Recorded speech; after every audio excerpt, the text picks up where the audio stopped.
大家好啊，我係金文在野。今集咧就同大家講一樣好重要嘅嘢，就係咩叫通貨，咩叫金錢。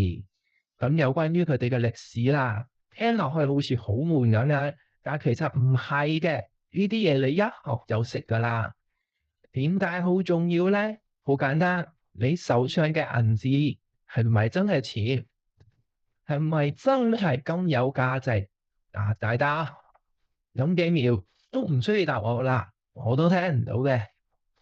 好，我哋嚟睇下咩叫通貨。簡單嚟講，就係法定貨幣。你會見到啲美金啊、澳門幣、人民幣呢一啲，全部都係政府所規定嘅法定貨幣。當有一日政府唔承認嘅時候，例如我台幣要換新台幣咯喎，咁舊嘅台幣就唔要啦。好似印度政府幾年前搞咗一個叫新盧比，係啦，咁舊嘅就自然冇用啦，你唔拎去換。所以呢樣嘢通貨嘅價值由咩咧？當權政府所承認嘅，咁佢哋以前就承認乜嘢咧？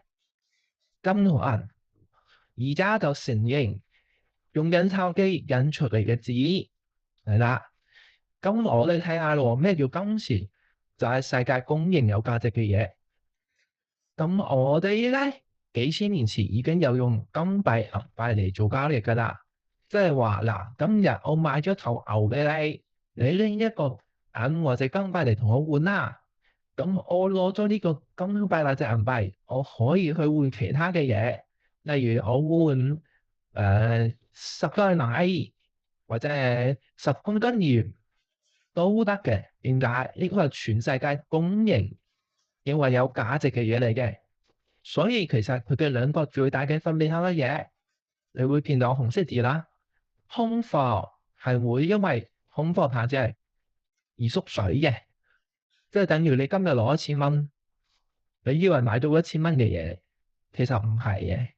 隨住時間，你嘅1000蚊可能就買到900蚊、800蚊，甚至700蚊嘅嘢啫。而金銀係乜嘢咧？佢一隻富有購買嚟嘅。呢一句記住，通貨貶值，金錢保值。我哋繼續講，睇翻呢個通貨歷史啦，你會見到東西方其實都好類似嘅。你會見到有啲貝殼幣啊、金幣啊。注意啦，喺公元前675年已經出現金幣嘅啦。喺澳門氹仔美斯美公門有一個絲綢之路嘅展覽，入邊咧就有展示呢啲絲綢之路嘅金幣嘅。大家有興趣可以睇下，個展覽做得唔錯嘅。好啦，你會見到啦，開始出現啲咩金屬嘅幣啊，軟錢啦、白銀啦，780年嘅時候已經白銀。你諗下呢啲距離而家都幾千年嘅啦。以前做貨幣呢一啲黃金白銀，今日可唔可以攞佢哋換有價值嘅嘢？可以，因為大家都承認嘅價值。舊嘅盧比、舊嘅台幣唔係新台幣啊，你可唔可以再攞佢嚟換錢嚟換嘢食，或者周街換嘢？唔得。好啦，我哋嚟睇下咯。人類發展到啦，後面又用銀行啊、銀行捐印鈔票呢一啲啦。咁我哋見到其實中間都好得意嘅，我哋有用可可豆啦，有用食鹽啦，你啲咩白綠皮啦，因為呢啲係經濟作物，係的確有佢哋用詞。可可豆可以攞嚟食噶嘛，可以攞嚟用噶嘛，食鹽都係啦。咁好咯，睇翻呢邊咯，呢邊都係差唔多東方嘅。你見到啲銅幣啊、銀幣呢啲，所以我想同你講，金銀係好多年前已經出現咗噶啦。我哋嚟講翻通貨啦，點解通貨定義係咩？係政府規定嘅、承認嘅法定貨幣。我哋見到你係日本嘅嚟研究通貨，你見到哇，黐牆紙咁喎，代表咩啊？日本由好耐之前到而家，中間換咗幾多個得勝者？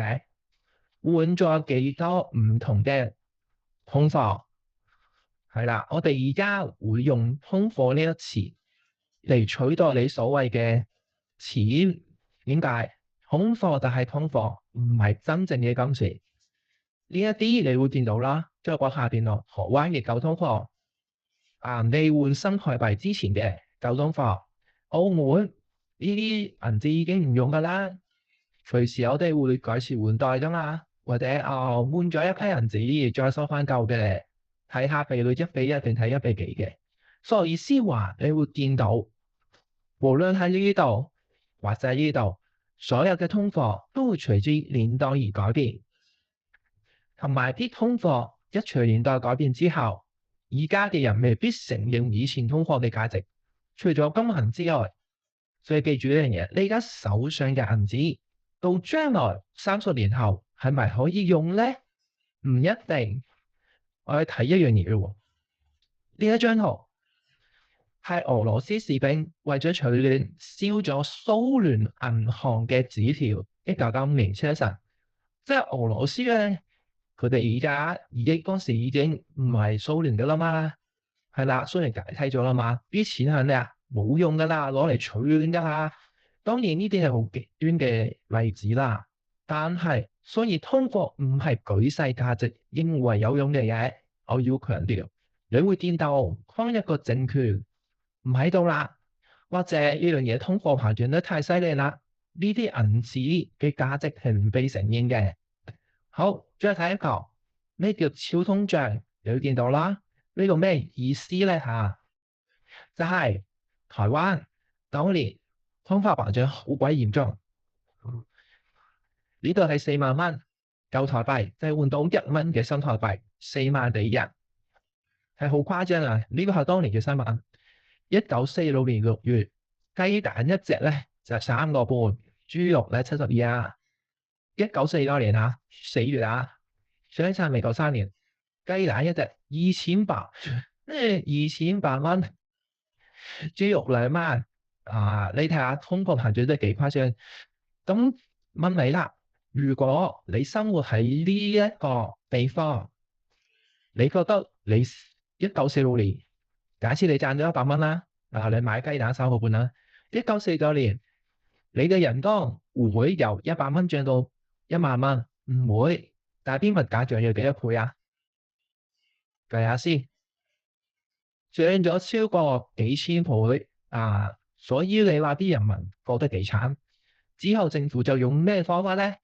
就係哇，咁通脹落去唔得咯，我哋就採取4萬蚊換1蚊嘅方法換新台幣啦。咁就收翻佢哋認為太多嘅舊銀紙。呢一招委內瑞拉10幾年內用咗3次。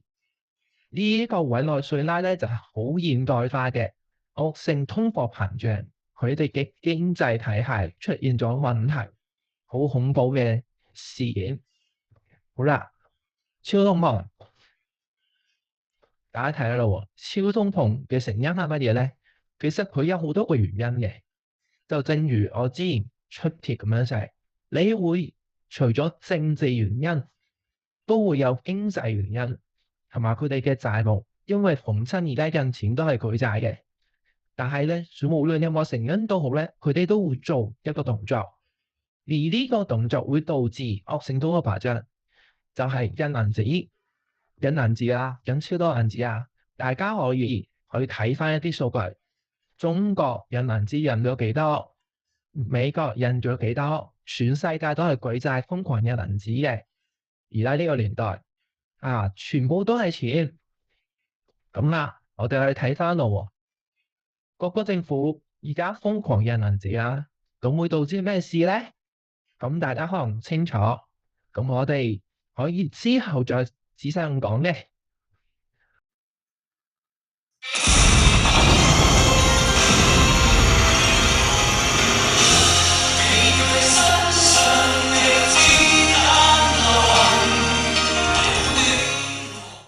同埋都好希望大家 join 我哋嘅 FB 嘅討論群，因為咧入邊有好多唔同嘅資訊嘅。